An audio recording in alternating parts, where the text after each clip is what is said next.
बिस्मिल्लाहिर्रहमानिर्रहीम। अस्सलामुअलैकुम। कहानी हब ऑफिशियल में खुशामदीद।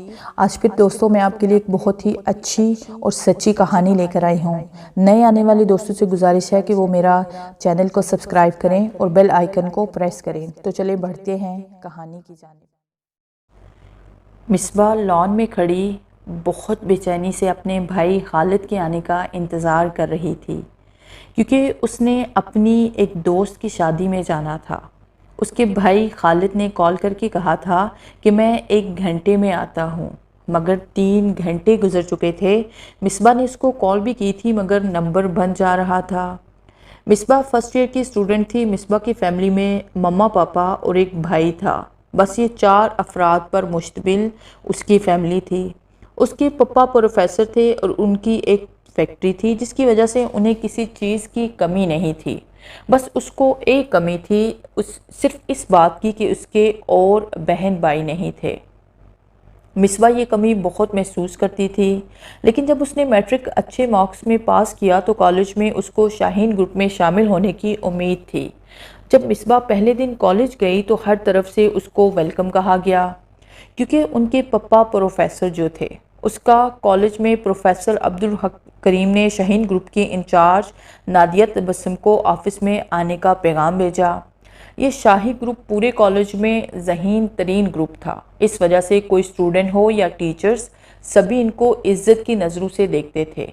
कोई इस ग्रुप में बहुत सी गर्ल्स ने शामिल होने की ख्वाहिश की थी, मगर ग्रुप इंचार्ज नादिया किसी की भी ऑफ़र कबूल नहीं करती थी, और उसके ग्रुप की बाकी 2 लड़कियां भी ऐसी ही थी।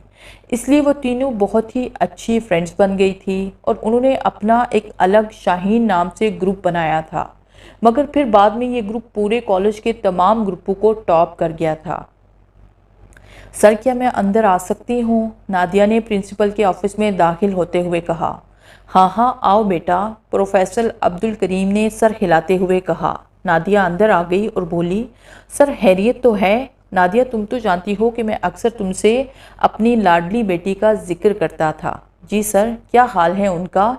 एग्ज़ाम से फारिग हो गई हैं तो क्या कर रही है? जी बेटा, वो बिल्कुल ठीक है। प्रोफेसर अब्दुल करीम अक्सर नादिया को भी बेटा ही कहते थे। तो सर, आप उसको एडमिशन के लिए कॉलेज क्यों नहीं ले आते?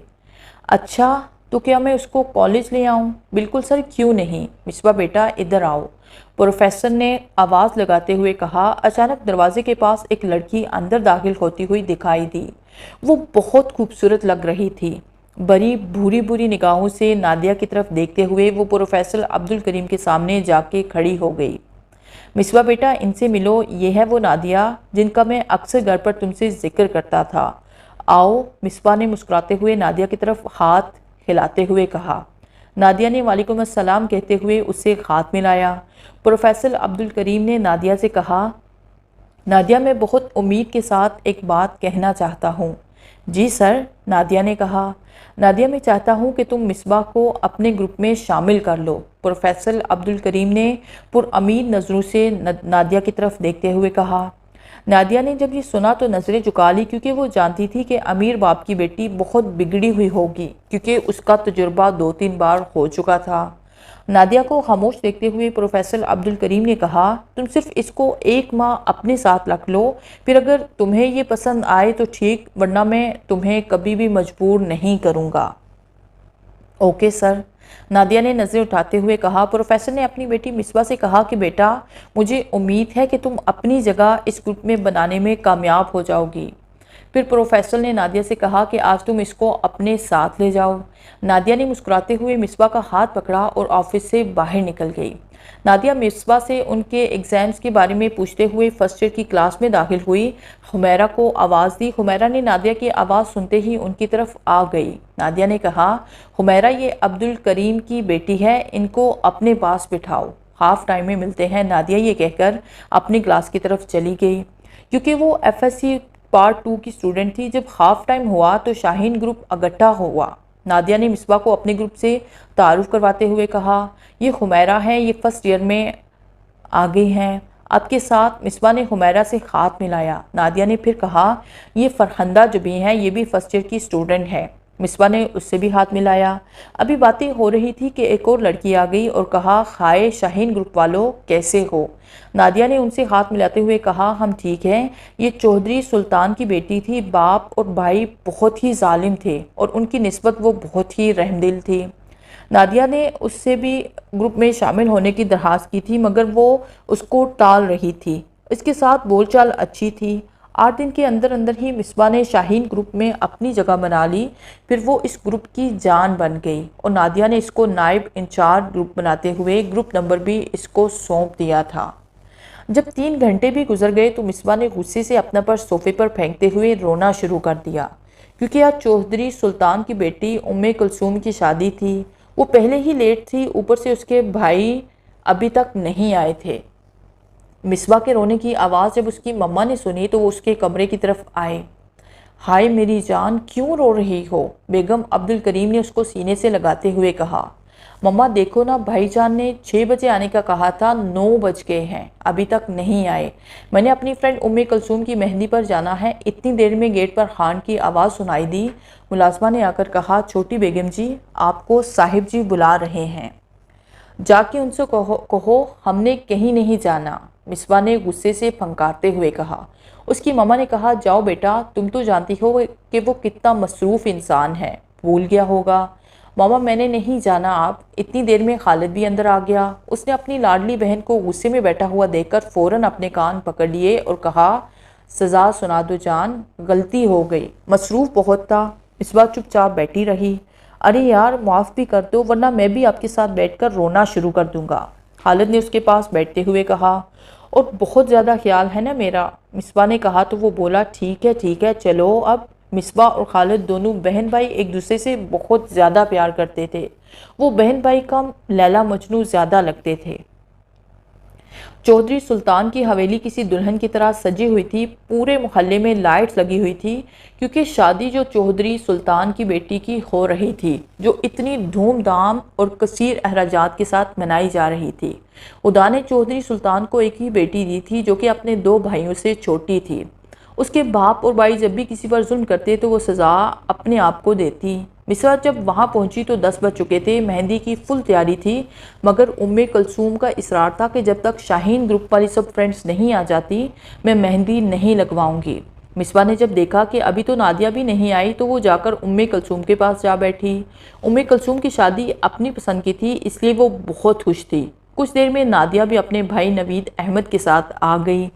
हमेरा ने कहा, यार आपने कितनी देर कर दी आने में, 11 बज चुके हैं और ये मोहतरमा फरमाती हैं कि जब तक नादिया नहीं आएगी मैं मेहंदी नहीं लगवाऊंगी। चलो यार अब तो हम आ गए हैं, अब शुरू करो। सबसे पहले नादिया ने मेहंदी लगवाई, फिर मिसबा ने, फिर सब अपनी अपनी बारी पर आते गए। आखिरकार 1 बजे का वक्त हो गया और सब लोग फारिग हो गए। इसी तरह अगले दिन हंसी खुशी उम्मे कुलसूम को रुखसत किया गया। उम्मे कुलसूम अपने पिया घर चली गई, सबको रोता हुआ छोड़कर। उसको क्या मालूम था कि ये उसका आखिरी दिन होगा, जिंदगी का। फिर वो अपनों को नहीं देख पाएगी। उसको पिया के घर हाथों हाथ लिया गया। रात 11 बजे तक मुंह दिखाई की रस्म होती रही, फिर सबने दुल्हन को अकेला छोड़ दिया। चौधरी सुल्तान, तूने जो मुझ पर जुल्म किया था, आज तेरी बेटी उसकी सज़ा पाएगी। एक भयानक कहकहा बुलंद हुआ। आज मेरे दुश्मन का एक और फर्द मौत की नींद सो जाएगा। सबा की आवाज़ वीरान खंडरात में गूंज रही थी। फिर वो गायब होकर उम्मे कुलसूम के कमरे में आ गई। उसने उम्मे कुलसूम से कहा, बहुत खुश नज़र आ रही हो। उम्मे कुलसूम उसको कोई रिश्तेदार समझते हुए खामोश रही। उम्मे कुलसूम मेरी तरफ देखो, सबा ने कहा। जब उसने उसकी तरफ देखा तो उसके होश उड़ गए। उसे अपना सर घूमता हुआ दिखाई दिया, क्योंकि उसके सामने एक बहुत ही भयानक शक्ल, आधा चेहरा जला हुआ था। आंखों की जगह आग के 2 बल्ब दिखाई दे रहे थे। को कौन हो तुम? उम्मे कुलसूम ने कांपते हुए पूछा। एक जोरदार भयानक कहकहा बुलंद हुआ। तेरी मौत हूँ मैं, तेरे पूरे ख़ानदान की मौत हूँ। मैंने क्या बिगाड़ा है? जिसका भी ताल्लुक़ चौधरी सुल्तान से है वो मेरा दुश्मन है। हाँ, वो मेरा दुश्मन है। चौधरी का बेटा भी मेरे ही हाथों मरा है। अब तेरी बारी है। मैं फिर से अपना इंतकाम लेने आ गई हूँ। सबा की पूरे कमरे में आवाज़ गूंज रही थी, मगर उम्मे कुलसूम के अलावा किसी और को सुनाई नहीं दे रही थी। उसने उम्मे कुलसूम को पंखे के साथ लटका दिया, फिर पंखा चला दिया। यूं उम्मे कुलसूम इस जहान को छोड़कर अगले जहान को चली गई। अपने बाप के किए का बदला उसे सहना पड़ा। सबा की रूह कुछ देर खिड़की में खड़ी रही, फिर गायब हो गई। जब उम्मे कुलसूम के होने वाले शोहर कमरे में आए तो कमरे में उम्मे कुलसूम को पंखे के साथ लटका हुआ देखकर वो होश खो बैठे। वो उम्मे कुलसूम से बहुत प्यार करता था। उसने ज़ोर ज़ोर से चीखना चिल्लाना शुरू कर दिया। उसकी आवाज़ पर सब मेहमान और उसके घर वाले उसके कमरे की तरफ भागे आए और आकर आगे का मंजिल देखकर सबके होश उड़ गए। किसी की समझ में कुछ नहीं आ रहा था कि वो अब क्या करे। वो सब चौधरी सुल्तान के किरदार को जानते थे कि किस किस्म का आदमी है, उसको क्या जवाब देंगे। उसकी लाश को पंखे से उतारा गया। हर कोई परेशान था कि किस तरह ये खबर चौधरी सुल्तान को बताएं।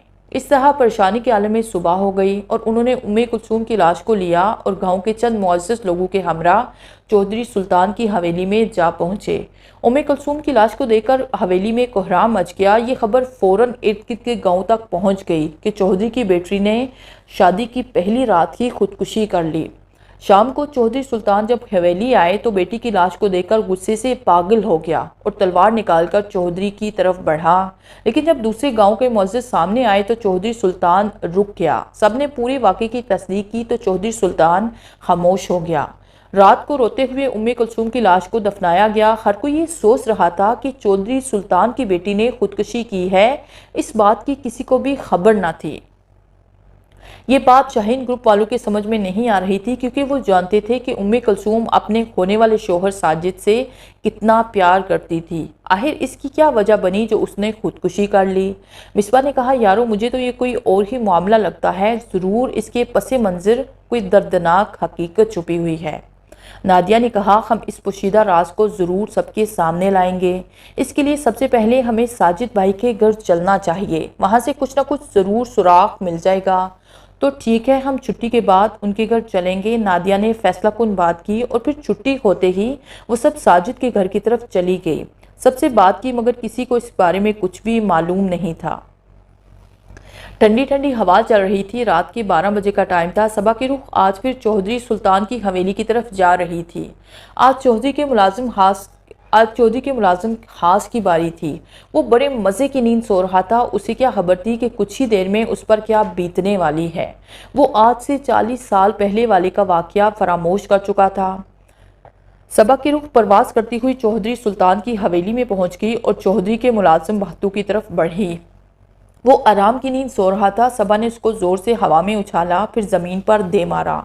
उसके होश गुम हो गए। जब उसने सामने सबा को देखा तो तुम जिंदा हो क्या? उसने हैरत से सबा की तरफ देखते हुए कहा। हाँ, मैं अपना बदला लेने आ गई हूँ। तुमने जो जुल्म मेरे साथ किया था उसका बदला लेने आ गई हूँ।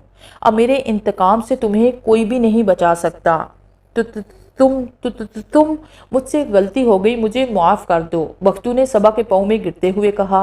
हाँ, अब इस गलती की सज़ा ही तुझे मिलेगी। सबा ने यह कहकर उसकी आंखों में अपनी उंगलियां डाल दी और आंखों को बाहर निकाल दिया। वो अपनी आंखों पर हाथ रखकर ज़मीन पर लूट-पुट होने लगा। सबा ने फिर उसके सीने पर हाथ मारा और उसका दिल निकाल कर बाहर फेंक दिया। फिर उसकी गर्दन धड़ से जुदा कर दी और गायब हो गई। फरहंदा ने कहा, यार मिसबा अपने इस दोस्त को इस मामले में पूछो ना जिसने तुम्हें रंजीत सिंह जादूगर से बचाया था। मिसबा ने जब ये बात सुनी तो उसके लबों पर अपने आप मुस्कुराहट आ गई। उसने अपनी मुस्कुराहट को छुपाने की बहुत कोशिश की मगर फरहंदा से कहाँ छुपा सकती थी। फरहंदा तो सब कुछ जानती थी। हाँ जी हाँ, उसका जिक्र करते हुए मोहतरमा के लबों पर आ गई मुस्कान। फरहंदा ने मिसबा की तरफ देखते हुए कहा, अच्छा अब चलो इनको बता दो कि यहाँ क्या चक्कर चल रहा है। शायद वो खुद आ जाएं और इस मामले को हल कर दें। मिसबा ने उसको मैसेज किया मगर उनका जवाब ना आया तो मिसबा ने भाई नवीद को मैसेज करके कहा कि कॉल करके पता करो कि वो अपना अजनबी दोस्त कहाँ है, वो शायद हमारी इस मामले में मदद कर दे। नवीद ने कहा, ओके करता हूँ। फिर कुछ देर बाद नवीद का मैसेज आया कि वो एक मिशन पर है और बहुत बिजी है। मैंने उनको यहाँ की तमाम सूरत हाल बता दी है। वो कहते हैं कि मैं शाम को मिसबा को उसकी खल का तरीका सेंड कर दूँगा और अगर टाइम मिल गया तो आप लोगों के पास ज़रूर हाजिर होऊंगा। वो अपने भाई तालिब को कल भेज रहे हैं ताकि वो यहाँ की सूरत हाल को संभाल सकें। मिसबा ने कहा, ठीक है, मैं शाम को इनके मैसेज का वेट करूँगी। शाम 6 बजे का टाइम था कि अचानक मिसबा के सेल की टून बजी। मिसबा इस वक्त अपने भाई खालिद के पास फैक्ट्री में मौजूद थी और हिसाब किताब को कंप्यूटर में सेव कर रही थी। मिसबा ने बेख्याली में अपना सर उठाकर देखा। जब स्क्रीन पर नज़र पड़ी तो बेइख्तियार उसके दिल की धड़कनें तेज़ हो गई।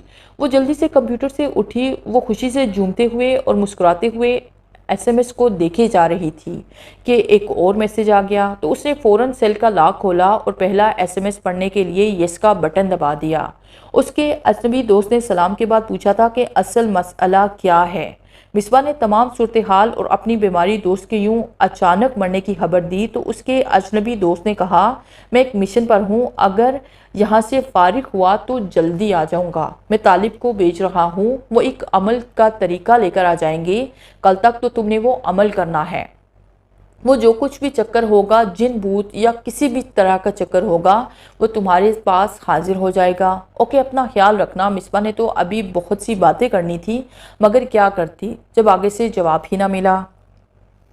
12 बजे का टाइम था जब तालिब मिसबा के शहर स्टेशन पर उतरा तो नवीद उसको लेने के लिए पहले ही वहां पर मौजूद था। दोनों ने मुसाफा किया और नवीद ने गाड़ी स्टार्ट कर ली। मिसबा के घर की तरफ रवाना हो गए। नवीद ने पहले ही मिसबा को मैसेज कर दिया था, इसलिए मिसबा गेट के पास ही खड़ी थी। चौकीदार ने गेट खोला। नवीद ने गाड़ी खड़ी की। मिसबा ने तालिब को सलाम किया और दोनों को लेकर अंदर चली गई। इतनी देर तक फरहंदा और हुमैरा भी आ गई। लवाजमात के साथ साथ बातें भी होती रही। तालिब ने चिले वाला तरीका मिसबा को दिया और कहा कि ये चिला तुम्हें आज रात ही करना है ताकि हमें पता चल सके कि वो कौन है और क्या चक्कर है, ताकि उसके बारे में हम सब कुछ जान सके। मिसबा ने रात के 12 बजे अमल करना शुरू कर दिया। मिसबा वैसे तो बहादुर लड़की थी, मगर थी तो लड़की, इसलिए बहुत डर भी रही थी। थोड़ा सा उसे आवाज़ सुनाई देती तो डर जाती। जबकि तालिब, हुमैरा, फरहंदा, नवीद और उसकी प्यारी दोस्त नादिया भी उसके सामने दूसरे दायरे में बैठे हुए थे, मगर फिर भी मिसबा डर रही थी। ऐसे ही सुबह के 4 बज गए। कुछ देर बाद तेज़ हवा चलना शुरू हो गई। हवा इतनी तेज़ होती जा रही थी कि वो एक दूसरे का सहारा ना लेते तो दायरे से बाहर निकल जाते। मिसबा ने अपना दायरा एक सतून के साथ लगाया था ताकि उसके साथ टेक लगाकर चिले का अमल पड़ सके। वो भी तेज़ हवा के वक्त सतून के साथ चिमट गई। हवा रुकी तो उनके सामने एक नहायत ही हसीनो जमीन लड़की जाहिर हुई।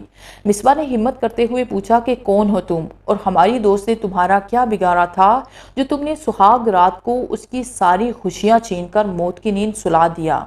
वो लड़की खामोश रही तो मिसबा ने अमल वाला विट पढ़कर उस पर फूंक मारी तो उसकी आंखों से तकलीफ की वजह से आंसू जारी हो गए। ये देखकर मिसबा ने विट बंद कर दिया और पूछा, बताओ तो सही कि क्या जुर्म किया था हमारी फ्रेंड ने जो तुमने उसके साथ ऐसा किया। वो खामोश खड़ी रही। कुछ देर बाद गिरज कर बोली, मेरा क्या कसूर था जो मेरे साथ ऐसा किया गया। मिसबा उसकी आवाज़ सुनकर डर गई, मगर फिर हिम्मत की, हमें बताओ तो सही कि क्या हुआ आपके साथ और हमारी फ्रेंड का क्या कसूर था। वो कुछ देर तो खामोश रही, फिर वो अपनी दास्तान सुनाने लगी।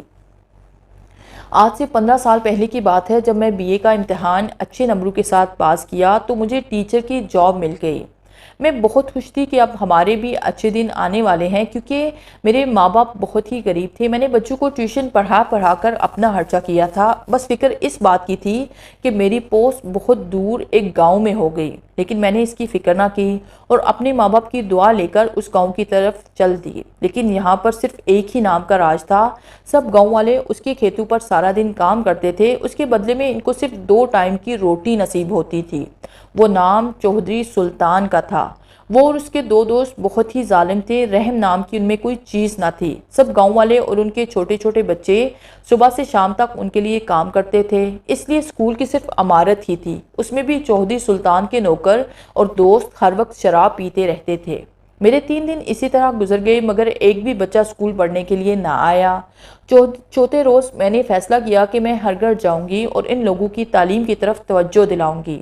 आज का दिन भी बस ऐसे ही बीत गया। शाम को मैं एक घर में गई और उनसे बच्चों को स्कूल भेजने की बात की, मगर वो लोग तैयार ना हुए। वो कहते थे कि अगर हमारे बच्चे चौधरी सुल्तान के यहाँ काम नहीं करेंगे तो उनको रोटी भी नसीब नहीं होगी। मैं दूसरे घर गई, उनका भी यही जवाब था। तकरीबन सब गांव वालों का यही जवाब जब मिला तो मैंने इन लोगों को हिम्मत दिलाई कि आप लोग चौधरी सुल्तान से इतना डरते क्यों हैं, तुम लोगों को पुलिस मदद क्यों नहीं करती। मगर वो लोग तो जैसे सिर्फ एक ही नाम ले रहे थे कि वो चौधरी सुल्तान के यहाँ काम करेंगे। मेरी मामा मेरे आने पर बहुत खुश हुई, मुझसे लिपट पट कर रो पड़ी कि बेटी तेरे बगैर हमारा दिल नहीं लगता, तुम ये नौकरी छोड़ दो। मगर मेरी नज़रों के सामने गांव के मजलूम लोग घूम रहे थे। मैंने बड़ी मुश्किल से अपनी मम्मा को राज़ी किया। अगले दिन डीआईजी से मिली और चौधरी सुल्तान के जुल्म के बारे में तफसील से बताया कि वो किस तरह गरीब गाँव वालों पर जुल्म करता है। उनके छोटे छोटे मासूम बच्चे जिनकी उम्र अभी खेलने कूदने की है, उनसे सख्त काम लेता है। अगर कोई काम करने से इनकार कर दे तो उसकी सज़ा सिर्फ मौत होती है। जब डीआईजी साहब ने मेरी बात सुनी तो उठ खड़ा हुआ और कहा, आप फिक्र ना करें, हम चौधरी सुल्तान के जुल्म से गांव वालों को ज़रूर निजात दिलाएंगे। मैं आज ही इंस्पेक्टर राशिद को तहकीकात करने का हुक्म देता हूँ। मोहतरमा, आपका शुक्रिया कि आपने जो इसकी इत्तला दी। अब इत्मीनान से वहाँ जाओ और अपना काम करो। मैं वहाँ से खुशी खुशी घर आ गई। अम्मी जान ने बहुत मुश्किल से जाने की इजाज़त दी और कहा कि बेटी हम हर इतवार को तेरे आने का इंतज़ार किया करेंगे। मैं अपनी मम्मा पापा की दुआ लेकर गाँव से वापस आ गई। चौधरी सुल्तान के मुलाजिम हाथ से आकर चौधरी सुल्तान को इंस्पेक्टर राशिद के आने की इत्तला दी। चौधरी सुल्तान मुस्कुराहट सजाए हुए दरवाजे की तरफ बढ़ा। आओ भाई, आज इतने दिनों के बाद कैसे भूलकर हमारी तरफ आ गए। इंस्पेक्टर राशिद चौधरी के गले मिलता हुआ बोला, चौधरी खबर बहुत ही सख्त है। ऊपर से हुक्म सादर हुआ है कि आपके बारे में तहकीकात के लिए वो जो आपके गांव में न्यू टीचर आई है उसको कुछ ज़्यादा ही गर्मी है। कल डिस्ट्रिक्ट ऑफिसर से मिलकर आई है। इंस्पेक्टर साहिब, आप टेंशन ना लें, हम इसका काम तमाम कर देते हैं। ना रहेगा बांस, ना बजेगी बांसुरी। चौधरी सुल्तान की नौकरानी मेरे पास आई और बोली, मैडम जी आप तो बहुत ही अच्छी हो जो इतने बड़े शहर से पढ़कर हमारे छोटे से गांव में पढ़ाने आ गई हो। मैंने कहा कि मैं पढ़ाने का शौक रखती हूँ मगर यहाँ तो कोई पढ़ने ही नहीं आता। वो बोली, मैडम जी आप चौधरी से बात क्यों नहीं करती, वो पढ़ाई के मामले में बहुत अच्छा गुमान रखते हैं। वो इसी तरह चौधरी सुल्तान के बारे में बातें करती रही तो मेरे दिल में भी ख्याल पैदा हुआ कि क्यों ना एक बार चौधरी से बात की जाए। इसलिए मैं उस नौकरानी जिसका नाम आसमा था चौधरी सुल्तान की हवेली की तरफ चली गई। चौधरी सुल्तान ने मुझे अपनी हवेली की तरफ आता हुआ देखकर दरवाजे की तरफ बढ़ा और बोला, अच्छा तो ये हैं हमारे वो मिस्सी जो हमारे गांव में बच्चे को पढ़ाने आए हैं। चौधरी साहब के लबों पर मुस्कान थी। मैं चौधरी का रवैया देखकर हैरान रह गई कि ये तो कितने ही अच्छे इंसान हैं और गांव वाले तो इनके जुल्म की दास्तान सुनाते हुए रोते हैं। चौधरी ने मेरी बहुत कदर की और कहा, बेटी तुम्हारा हम पर एहसान है जो इतनी दूर से हमारे बच्चों को पढ़ाने आ गई हो, वरना तो ये स्कूल 5 सालों से बंद पड़ा था। महकमा तालीम ने तो हमारी तरफ तवज्जो ही नहीं दी। बेटी ये तुम्हारा अपना ही घर है, जब चाहो यहाँ आ सकती हो। मैं उनकी बातें सुनकर बहुत ही खुश हुई। अब जब चौधरी सुल्तान ही मेरे आने पर खुश हैं तो ज़रूर बच्चों को भी पढ़ने के लिए स्कूल भेजेंगे। मैंने उनसे दरखास्त की कि आप छोटे बच्चों से काम मत लिया करें बल्कि इनको स्कूल भेजा करें। तो वो बोले, बेटी कल से सब बच्चे स्कूल आएंगे और कोई हुक्म हो तो फरमाएं। मैंने जब चौधरी साहब का ये रवैया देखा तो मुझे बहुत शर्मिंदगी हुई कि मैं सिर्फ लोगों की बातों में आकर चौधरी सुल्तान के खिलाफ हो गई थी और यहाँ तक कि मैं डिस्ट्रिक्ट ऑफिसर से भी उनके खिलाफ अपील कराई हूँ। मैंने शर्मिंदगी से चौधरी को तमाम बातें बताकर माफ़ी मांगी। वो मेरी बात सुनकर मुस्कुराते हुए बोले, अब तो तुम्हें तभी माफ़ी मिलेगी जब तुम हमारे साथ शाम का खाना खाओगे। उनकी ये शफकत देखकर मैं भी मुस्कुरा दी। इतनी देर में उनकी नौकरानी आसमा जग में पानी लेकर आ गई। मैंने पानी पिया और चौधरी से शाम का कहकर वापस आ गई। आज मैं बहुत ही खुश थी और खुशी से फूले नहीं समा रही थी। मैं स्कूल के आंगन में छोटे छोटे बच्चों को मुस्कुराता हुआ देख रही थी कि कल से ये स्कूल आबाद हो जाएगा, लेकिन मुझे क्या खबर थी कि कल मेरी सुबह भी नहीं होगी। शाम के वक्त चौधरी की नौकरानी आसमा मेरे पास आ गई और मुझसे कहा, मैडम जी आओ चलें, चौधरी साहिब आपका इंतज़ार कर रहे हैं। मैं उनकी बातों के चक्कर में आकर हवेली की तरफ आ गई। चौधरी और उसके 2 दोस्त लॉन में बैठे हुए थे। मुझे आता हुआ देखकर खड़े हो गए। चौधरी ने कहा, आओ बेटी, हम कब से तुम्हारा इंतज़ार कर रहे थे। फिर मैं उनके साथ खाने की मेज़ पर आ गई जहाँ पर चौधरी सुल्तान और उनकी बीवी के साथ मैंने खाना खाया। कुछ देर चौधरी साहिब की बीवी के साथ बातें की। वो बहुत ही अच्छी थी। वो मुझे हर बात पर बेटी कहकर पुकारती थी। जब मैंने कुछ देर पर घर जाने की इजाज़त चाही तो वो मुझे खुद मेरे घर तक छोड़ने आई। मैंने बहुत कहा कि आंटी आप रहने दो, मगर वो शफकत मेरे साथ ही घर आ गई और बोली, बेटी मैं तुमसे एक बात करना चाहती हूँ। जी आंटी हुक्म करे।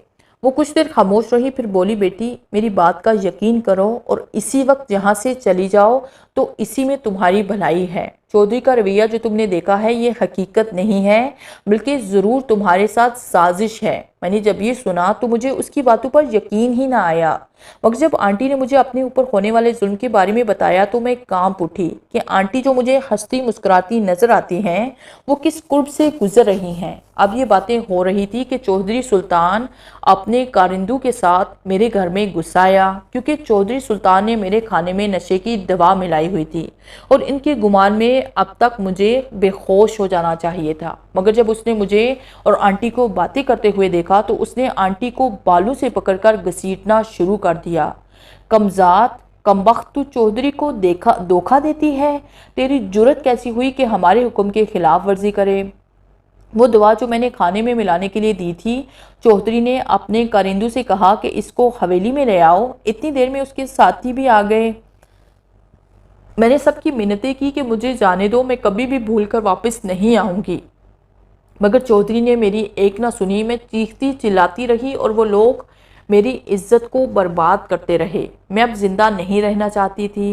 मैंने चौधरी से कहा कि मैं अपना इंतकाम लेने ज़रूर आऊँगी। ये कहकर मैंने उनके सामने ही खंजर अपने पेट में घोंप दिया। जब चौधरी ने देखा वो वहाँ से खिसक गया।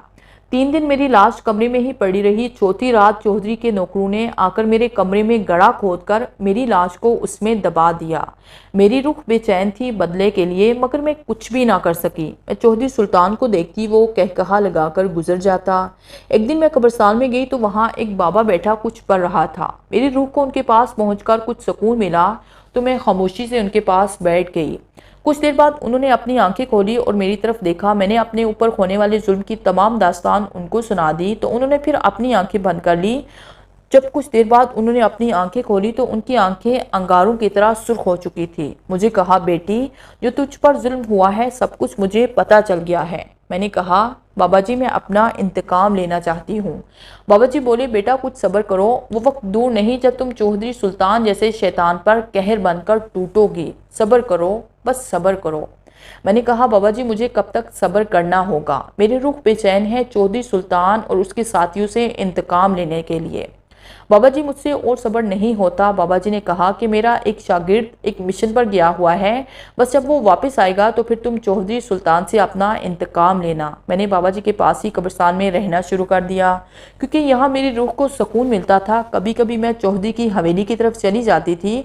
वहाँ हर तरफ चौधरी का ही राज होता था। कोई भी उनसे बात करने की जुर्रत नहीं करता था। चौधरी सुल्तान ने आंटी को भी अजियत दे देकर मार दिया था। इस तरह 3 साल का अरसा बीत गया। मेरे मामा पापा भी मेरा इंतज़ार करते करते इस जहान से रवाना हो चुके थे। वो आखिरी सांस तक मेरा इंतज़ार करते रहे, मगर उन्हें क्या मालूम था कि मेरे साथ क्या बीता था। चौधरी की अपनी हवेली में हर रोज़ जुल्म ढाता था, मगर कोई भी उनके सामने बात करने की जुर्रत नहीं करता था। एक दिन बाबा जी की कटिया में दाखिल हुई तो बाबा जी बैठे आंखें बंद किए कुछ पढ़ रहे थे और उनके सामने एक निहायत ही खूबसूरत लड़का सर झुकाए बैठा हुआ था। मैं कुछ फासले पर खड़ी हुई। तुम खड़ी क्यों हो? अगर अंदर आ गई हो तो बैठ जाओ। बाबा जी ने आंखें बंद किए हुए कहा। मैं लड़के से कुछ फासले पर बैठ गई। बाबा जी इजाज़त हो तो मैं जाऊं? लड़के ने मासूम सी आवाज़ में बाबा जी से पूछा। उसकी खूबसूरत आवाज़ कानों में रस घोल रही थी। बाबा जी ने कहा, इस मिशन के साथ साथ अब एक और मिशन भी पूरा करना है। वो क्या बाबा जी? बाबा जी ने मेरी तरफ मुंह करके फूंक मारी तो मेरी रूह उसको दिखाई दी। उसने चौंक कर मेरी तरफ देखा। फिर बाबा जी ने मेरी तमाम दास्तान उसको सुना दी। जब उसने मेरी दास्तान सुनी तो उसकी आंखों में आंसू आ गए। फिर बाबा जी मुझसे मुखातिब हुए और कहा, बेटी मैंने कहा था कि सब्र करो, सब्र करो। मेरा एक शागिर्द मिशन पर गया हुआ है, जब वो वापस आएगा तो तुम अपना इंतकाम ले लेना। वो ये है और इसका नाम नदीम अब्बास है। मैंने कहा, भाई आपका ये एहसान होगा। उसने कहा, बहन कैसी बातें करती हो? भला भाई का भी कोई अपनी बहन पर एहसान होता है? फिर उन्होंने कुछ पढ़कर मुझ पर फूंक मारी तो मेरे अंदर उड़ने वाली और गायब होने वाली ताकत आ गई। आज मैं बहुत खुश हुई कि अब मैं चौधरी से अपने किए का बदला लूँगी। उन्होंने कहा, आज हमारा पहला शिकार उसका ख़ास आदमी होगा। मैंने अस्बात में सर हिला दिया। हम दोनों ही चौधरी की हवेली में जा पहुंचे जहां उसका खास आदमी सोया हुआ था। हमने जाते ही उसको धर लिया और उसकी आंखें निकाल ली। मैं वहां से सीधी चौधरी के कमरे में गई। उसे मैंने बालों से पकड़कर खींचा तो वो कांप उठा। उसकी बीवी भी उठ गई। मुझे अपने सामने देखकर वो कांप सा गया। तुम तुम जिंदा हो? हाँ चौधरी, मैंने तुमसे कहा था ना कि मैं एक दिन तुमसे अपना इंतकाम ज़रूर लूँगी। सो मैं आ गई हूँ, ये लो मेरा पहला। इतना कहकर मैं उसके साथी की आंखें और दिल उसके सामने रख दिए। अब मैं तुम्हारे पूरे ख़ानदान को ऐसी ही मौत मारूंगी। बस ये बताने आई थी कि कल तेरे बेटे की बारी है, जो शहर से कल वापस आ रहा है। इतना कहकर मैं वापस बाबा जी के पास आ गई। अगले दिन चौधरी सुल्तान का बेटा दिलावर शहर से घर आ रहा था कि जंगल में अचानक उसकी कार खराब हो गई। उसने गाड़ी को चेक किया तो पानी खत्म हो गया था। उसने केबिन उठाया और चश्मे की तरफ चला गया। पानी भरकर वापस आया तो मैं उसकी गाड़ी के पास खड़ी थी। मुझे देखते ही उसकी आंखों में हवस उभरने लगी। मैं उसकी आंखों का मतलब समझ गई थी। बोला, ए लड़की, तू कौन है और यहाँ जंगल में क्या कर रही है? मैं तेरी मौत हूँ, तेरा ही इंतज़ार कर रही थी। मेरी बात सुनकर उसने कहकहे लगाना शुरू कर दिए और बोला, तू शायद नहीं जानती कि मैं कौन हूँ। हाँ, मैं जानती हूँ कि तुम कौन हो। घटिया बाप की गंदी औलाद हो। आज तेरे बाप की वजह से तेरी मौत मेरे खातू लिखी हुई है। इतना कहते ही मैंने अपना हुलिया बदल लिया। मुझे नए ड्रामने रूप में देखकर वो काम सा गया और मिन्नतें करने लगा कि मुझे माफ़ कर दो, मगर मुझ पर इंतकाम का भूत सवार था। मैं भला उसे कैसे माफ़ कर सकती थी? मैंने उसको इबरतनाक मौत दी और उसकी आंखें और दिल निकालकर चौधरी के पास ले गई और कहा, ये लो चौधरी, ये तेरे बेटे का दिल और आंखें हैं। कल से तुम्हारे नौकरों की बारी होगी। फिर मैंने उसके दोस्तों का भी वही हाल किया जो दिलावर का किया था। भाईजान को रंजीत सिंह के बेटे के मुकाबले के लिए कोकाफ जाना पड़ा। मेरी ताकत उनके बगैर अधूरी थी। कोई जादूगर मेरी रूह को अपने कब्जे में कर सकता था, इसलिए मैं भी उनके साथ कोकाफ चली गई। इसी तरह 10 साल बीत गए और चौधरी सुल्तान गांव छोड़कर शहर आबाद हो गया। 8 दिन पहले मुझे पता चला कि चौधरी की बेटी की शादी है। मैं कैसे बर्दाश्त कर सकती थी कि दूसरों की बेटी को बर्बाद करने वाला अपनी बेटी की खुशी मनाए। सो इसलिए मैंने उनकी बेटी की जान ले ली। अब चौधरी सुल्तान और उसके बेटे भिलावर की बारी है। ये कहकर सबा की रुख चुप हो गई। मिसबा बोली, मगर अब हम तुम्हें ऐसा नहीं करने देंगे। तुमने चौधरी से इंतकाम लेना था, उससे लेती। हमारी प्यारी दोस्त को क्यों मार दिया? हाँ हाँ, मैं सबको मार दूंगी। जो भी मेरे रास्ते की दीवार बनने की कोशिश करेगा, मैं उसको भी मार दूंगी। इतना कहकर वो गायब हो गई। चौधरी सुल्तान और उसका बेटा अपनी बेटी की मौत पर गमगीन बैठे हुए थे। सबा को देखते ही वो उसके पांव पड़ गया और बोला, जो गलती मैंने की थी उसकी सज़ा मुझे ही दो। मेरे ख़ानदान को कुछ भी मत कहो। नहीं चौधरी, मैं किसी को भी नहीं छोड़ूंगी। आज मेरा आखिरी मिशन भी ख़त्म होने लगा है। पूरी हवेली में सबा के कहकहे गूंज रहे थे। सबा और उसका बेटा थर थर कांप रहा था। बिलावल ने भागना चाहा मगर सबा के हाथों बच ना पाया। इतनी देर में मिसबा भी अपने ग्रुप के साथ वहां पहुंच गई और बोली, रुक जा सबा, तेरा खेल खत्म। उसने विट बड़ा पानी सबा की तरफ उछाल दिया कि अचानक एक चेहरा सामने आ गया। मिसबा ने जब उस चेहरे को देखा तो बस देखती ही रह गई। वो आज से कई साल पीछे चली गई। उसकी दिल की धड़कनें तेज हो गई। वो भूल गई थी कि वो क्या करने आई थी। वो चेहरा नदीम अब्बास का था। इतनी देर में सबा ने चौधरी और उसके बेटे को मार डाला था। नादिया ने मिसबा को खिलाया तो मिसबा ख्यालों की दुनिया से वापस आई और दौड़कर नदीम अब्बास के गले लग गई। नवीद और तालिब के सिवा सभी हैरत से मुंह खोले उन्हें देख रहे थे। नदीम अब्बास ने कहा, यार अब हट भी जाओ, सभी देख रहे हैं। तब जाकर मिसबा को एहसास हुआ और वो शर्मिंदा होते हुए अलग हो गई। तब सबा आगे बढ़ी और बोली, ओए मेरे भाई पर क्यों कब्जा जमा रही हो? देख लिया ना कि मेरे भाई में कितना दम है। अब बात करो कि मुझे किस दायरे में कैद करना है। मिसबा तो नदीम अब्बास को ही देखे जा रही थी। नादिया आगे बढ़ी तो मिसबा ने कहा, आपी जान, ये हैं वो नदीम अब्बास जिनका मैं आपसे जिक्र में आपसे किया करती थी। जब हुमैरा और फरहंदा ने ये बात सुनी तो उनकी बस हालत ऐसी थी जैसे उनकी खड़े खड़े रूह ही परवाज कर गई हो। वो बस एक नज़र नदीम अब्बास को देखे जा रही थी। मिसबा ने उनकी नज़रों के सामने हाथ लहराया कि यार तुम लोग कहीं नज़र ही ना लगा। तो तब जाकर वो सब मुस्कुरा दिए। मेरे भाई, मैं आपका शुक्रिया अदा करती हूँ कि आपने मेरी मदद की। सबा आगे बढ़ते हुए बोली, बस मेरा एक काम कर देना कि मेरी लाश को इस्लामी तरीके से दफन कर देना ताकि मेरी रूह को सुकून मिल जाए। नदीम अब्बास ने कहा कि मैं ऐसा ही करूँगा, और फिर दूसरे ही दिन वो सब लोग उसी गाँव में गए और जाकर उसकी लाश को ढूंढकर इस्लामी तरीके से दफन कर दिया।